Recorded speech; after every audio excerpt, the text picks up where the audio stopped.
Matapos ang kanilang matinding laban kontra Shoyo ay maagang nagpunta sa gym si Sakuragi kasama si Mito. Hindi pa rin mawala sa kanyang isip ang ginawa niyang slam dunk sa laro. Hindi pa rin siya makapaniwala kaya natanong nito kung maganda daw ba talaga ang ginawa niya. Nasinagot naman ni Mito na hindi daw ba niya naalala ang sigawan ng mga tao sa kanya. Doon lang naalala ni Sakuragi na isa nga pala siyang henyo.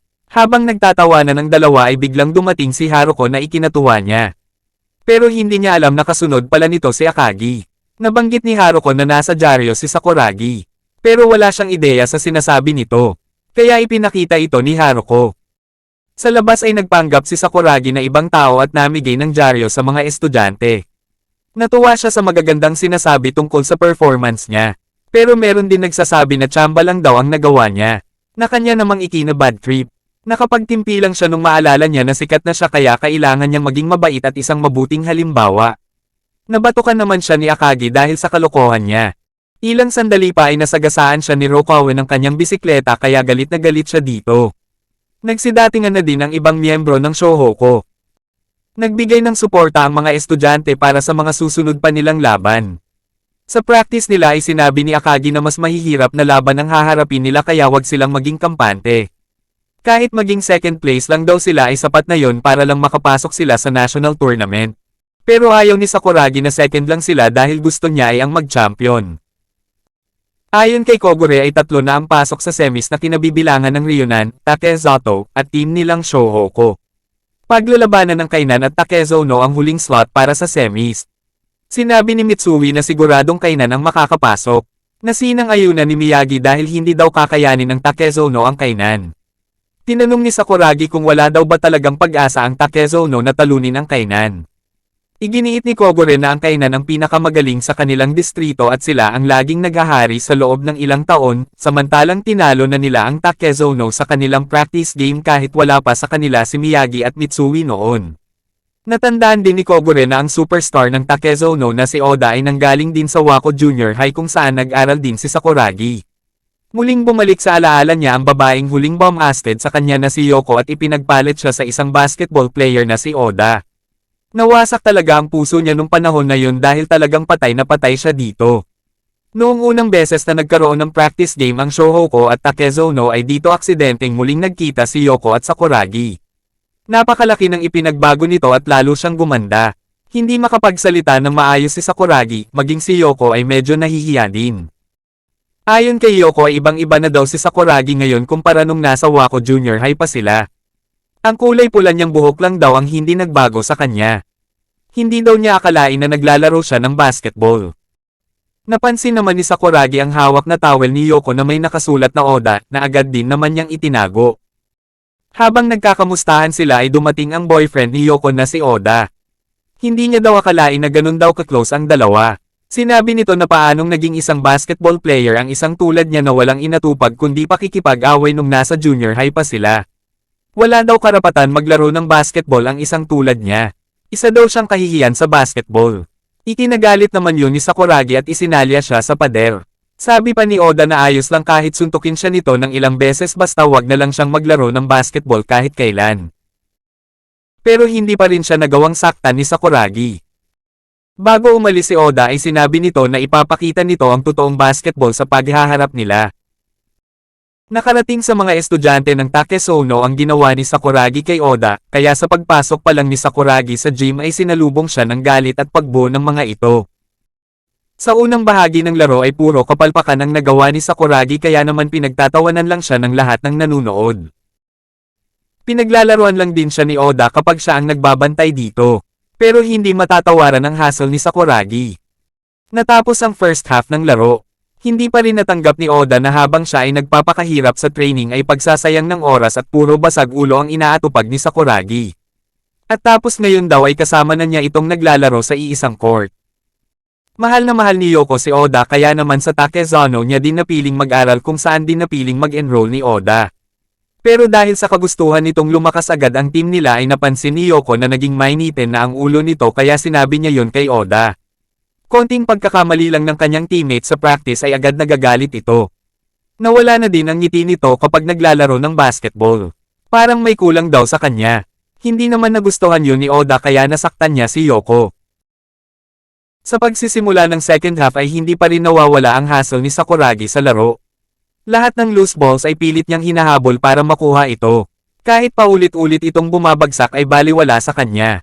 May isang pagkakataon na nagkaroon na naman ng loose ball at sinubukang habulin ito ni Oda. Pero naunahan pa rin siya ni Sakuragi at sa paghabol niya ay tumama siya sa dingding sabay bagsak sa sahig. Pinalakpakan naman ito ng coach ng Takezano dahil humanga ito sa sipag at dedikasyon ni Sakuragi sa laro. Maging ang lahat ng nanunood ay pinalakpakan din siya. Tinulungan naman siya ni Oda at doon na nagsimulang makuha ni Sakuragi ang respeto nito. Natalo ng Shohoku ang Takezano. Nalaman na rin ni Oda ang sinasabi ni Yoko na may kulang sa kanya. At ito ay ang puso sa paglalaro, na nakita niya kay Sakuragi.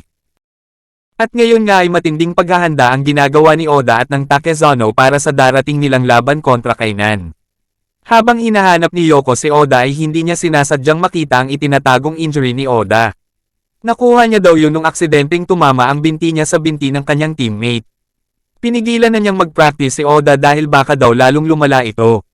Pero hindi pumayag si Oda dahil kailangan daw nilang talunin ang Kainan para muli niyang makaharap si Sakuragi.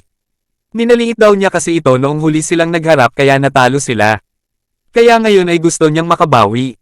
Nakiusap ito kay Yoko na sana ay wala daw makaalam ng kanyang injury dahil ayaw niyang mag-alala ang kanyang teammates at coach. Samantala, matapos kumain ng magkakaibigan ay napag-usapan nila ang magiging laban ng Kainan at Takezano. Pinaringgan nila si Sakuragi na napakaswerte daw ni Oda dahil siguradong todo suporta sa kanya si Yoko samantalang yung isa daw ay binaliwala lang siya. Doon na nagalit si Sakuragi kaya nagtakbuhan na ang mga ito. Aksidente namang nagkita si Yoko at Sakuragi. Pero napansin ni Sakuragi na parang may dinadalang problema si Yoko.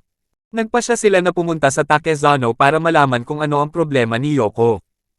Pero pagdating nila doon ay napagkamalan silang nag-ESP kay Oda at sa team nila kaya naman pinagtulungan silang itaboy ng mga estudyante.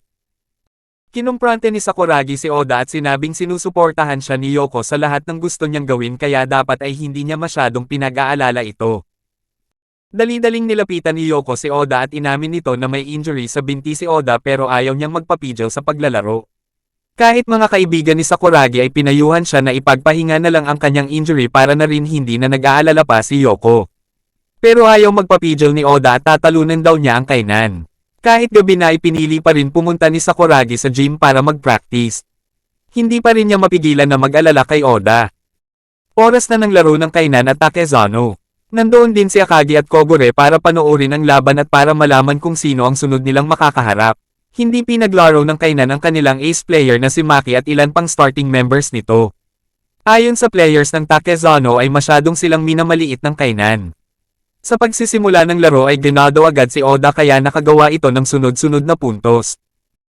Habang nagdadrive siya ay may naramdaman ito sa kanyang injury kaya nawala sa kanya ang bola. Sa sumunod na possession ay sunod-sunod ang nagawang puntos ng Kainan sa pangunguna ng kanilang sharpshooter na si Jin. Samantala, gigil na si Sakuragi sa loob ng taxi dahil late na siya sa laro ng Takezano. Nung huminto ang taxi driver ay nagalit si Sakuragi at pinipilit itong patakbuhin ang sasakyan kahit naka-red ang stoplight dahil late na daw siya. Habang tumatagal ang laro ay unti-unti nang sumasakit ang injury niya kaya hindi na siya makapaglaro ng maayos. Nakakuha naman ng traffic violation ang taxi driver at itinuro niya si Sakuragi na pinilit lang siyang mag-go kahit red ang stoplight. Pero tinakasan na pala siya ni Sakuragi na hindi pa nagbabayad. Kahit bench players lang ang pinalaro ng Kainan ay kitang-kita pa rin ang layo ng agwat ng dalawang koponan sa isa't isa dahil tambak malala ang inabot ng Takezano. Nung dumating si Sakuragi ay nagulat ito dahil tambak na ang koponan ni Oda. Nag-alala ito dahil hindi maganda ang inilalaro niya. Sa paghabol ni Oda sa loose ball ay bumagsak ito sa sahig. Nakahawak ito sa kanyang binti at namilipit sa sakit. Doon lang nalaman ng kanyang teammates na may injury si Oda. Balak na nilang ilabas si Oda ngunit biglang dumating si Sakuragi na galit at sinabi sa Takezano na mga duwag daw sila dahil hindi pa tapos ang laro ay nagpapatalo na sila. Kahit daw 200 points pa ang lamang ng kalaban ay wala silang karapatang sumuko. Siya na daw ang bahala sa paa ni Oda, isang tadyak lang daw ang katapat nun. Nagalit ito kay Oda dahil mag-aambisyon daw siya na maging number 1 sa Japan tapos magpapatalo siya ng ganun-ganun lang. Masyado daw siyang naging makasarili dahil iniisip niya na mag-isa lang siyang nangangarap. Nakalimutan na daw ba niya na may babaeng nagmamahal sa kanya at kasama niyang nangangarap. Huwag daw niyang kalimutan na nandyan si Yoko na mahal siya at sumusuporta sa kanya. Doon na napagtanto ni Oda na tama lahat ng sinabi ni Sakuragi. Kaya naman pinilit niyang tumayo at sinabi niya sa kanyang captain na pipilitin niyang maglaro hanggang sa matapos ito. Nagpatuloy nga sa paglalaro si Oda kahit meron siyang iniinda. Pilit pa rin siyang lumaban kahit napakalaki ng lamang ng kalaban. At sa huli ay hindi pa rin nila nagawang matalo ang kainan. Matapos ang laro ay sinabi ni Oda kay Yoko na dahil kay Sakuragi ay na-realize niya ang kanyang pangarap. Ang dahilan kung bakit siya nagsusumikap na maging pinakamagaling sa Japan. Ang lahat ng iyon daw ay para kay Yoko. Dahil mahal na mahal niya ito. Habang magkausap silang dalawa ay napadaan si Sakuragi at mga kaibigan niya. Bakit daw mukhang masama ang loob ni Oda? Huwag daw siyang mag-alala dahil balang araw ay magkakaharap din sila. Pero sa ngayon daw ay kailangan niya munang magpagaling. Habang papalayo sila sa Sakuragi ay isinigaw ni Yoko na good luck daw sa laro nila sa kainan at sana daw ay manalo sila. Susuportahan daw nila ni Oda ito. Sumagot si Sakuragi na siya na daw ang bahala.